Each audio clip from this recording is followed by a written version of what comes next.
Unit 1, A Raisin in the Sun, Unit Tests. Here are some tips to help you do your best. Be sure to read all the directions carefully, read and annotate all text provided, read each question carefully, read all answers before you make your choice. If you see a quotation or section of the text reference, go back and skim that part of the text before you choose your answer. Part 1, Core Knowledge of the Novel. Do your best to answer these questions based on your understanding of the play, A Raisin in the Sun. Number 1, what is the American dream? A, the belief that America is a land of freedom and safety. B, the idea that anyone can attain success in America with hard work. C, the hope that every younger generation finds greater success in America. Number 2, what is the Great Migration? The movement of Black Southerners to the North to escape oppression and attain economic and personal opportunities. B, the immigration of Black Southerners to the West to pursue college and careers not readily available in the South. C, the immigration of Black people in Chicago to the Harlem neighborhood of New York City to pursue creative passions.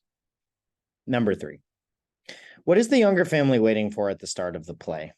A, Beneatha's medical school acceptance. B, a check from the late Mr. Younger. Or C, a promotion for Walter.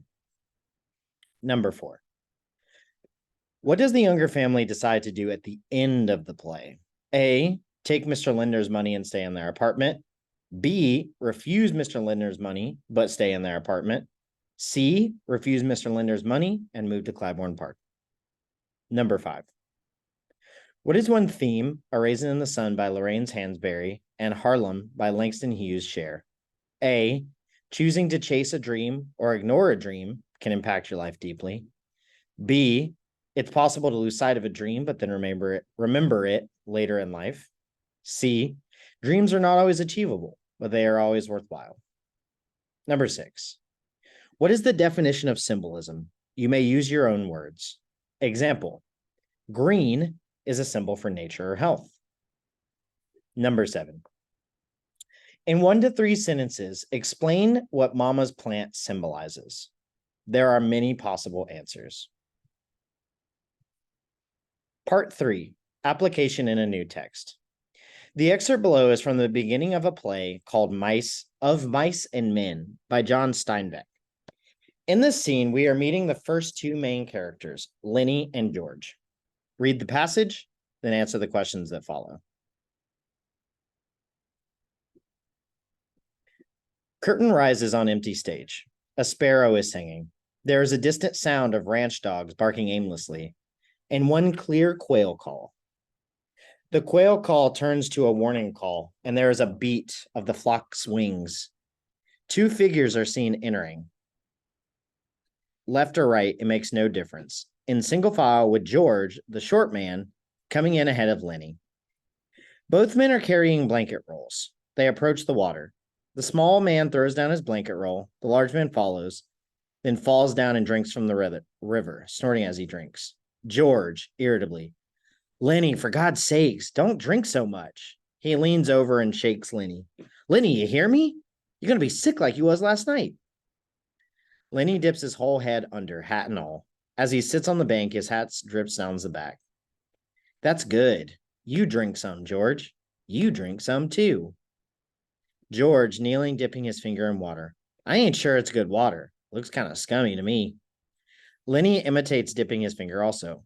Look at them wrinkles in the water, George. Look what I done. George, drinking from his cup palm. Tastes all right. Don't seem to be running much, though. Lenny, you oughtn't to drink water when it ain't running.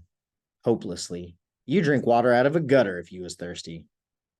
Throws a scoop of water into his face, rubs it around with his hand, pushes himself back and embraces his knees. Lenny, after watching him, imitates him in every detail.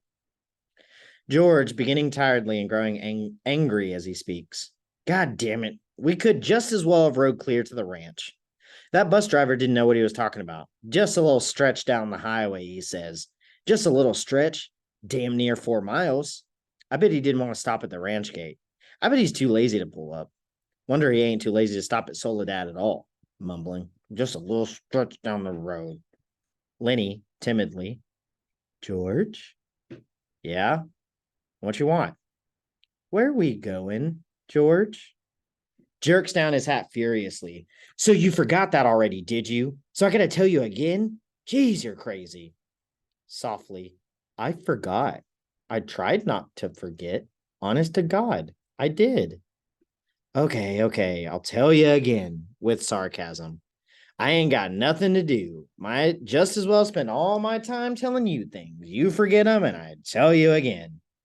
Lenny, continuing on from his last speech, I tried and tried, but it didn't do no good. I remember about the rabbits, George. The hell with the rabbits. You can't remember nothing but them rabbits. You remember setting that gutter on Howard Street and watching that blackboard? Lenny delightedly, oh, sure, I remember that, but what'd we do then? I remember some girls come by and you says, the hell with what I says. You remember about us going in Murray and Reddy's and they give us work cards and bus tickets? Lenny confidently, oh, sure, George, I remember that now. Puts hand into side coat pocket. His confidence vanishes very gently. George? Huh? Lenny staring at the ground in despair. I ain't got mine. I must have lost it. You never had none. I got both of them right here. Think I'd let you carry your own work card? Lenny, with tremendous relief. I thought I put it in my side pocket. Put hands in pocket again. George looking sharply at him, and as he looks, Lenny brings hand out of pocket. What'd you take out of that pocket? Lenny, cleverly. Ain't a thing in my pocket. I know there ain't. You got it in your hand now. What you got in your hand? I ain't got nothing, George. Honest. Come on, give it here. Holds his closed hand away from George. It's only a mouse. A mouse? A live mouse? No, just a dead mouse, worriedly. I didn't kill it. Honest. I found it. I found it dead. Give it here. Leave me have it, George. George sternly. Give it here. Lenny reluctantly gives him his mouse. What do you want of a dead mouse, anyways? Lenny, in a propositional tone. I was petting it with my thumb while we walked along. Well, you ain't petting no mice while you walk with me. Now let's see if you can remember where we're going. George throws it across the water into the bush. Lenny looks startled, then embarrassment hides his face again. I forgot again. Jesus Christ. Resignedly. Well, look, we're going to work on a ranch like the one we come up from up north. Up north? In Weed. Oh, sure. I remember in Weed. Still with exaggerated patience. That ranch we're going to is right down there, about a quarter mile.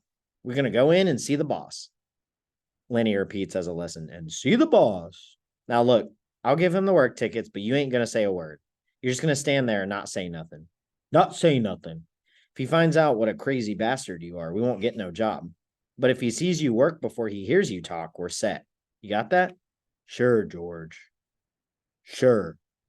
I got that. Now, when we go in to see the boss, what you going to do? Lenny, concentrating. I ain't gonna say nothing. Just gonna stand there. George, greatly relieved. Good boy. That's swell. Now say that over 2 or 3 times so you're sure you won't forget it. Lenny drones softly under his breath. I ain't gonna say nothing. I ain't gonna say nothing. Trails off into a whisper. And you ain't gonna do no bad things like you done in Weed, neither. Lenny, puzzled. Like I done in Weed? So you forgot that too, did you? Lenny triumphantly. They run us out of Weed. George, disgusted.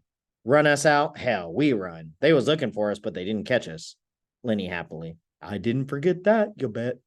George lies back on sand, crosses hands under his head. Again, Lenny imitates him. Open response, number 11. Answer the question below to the best of your ability. How do Steinbeck is the author, stage directions and or diction help the reader understand Lenny and George's friendship? Note, stage directions are in parentheses.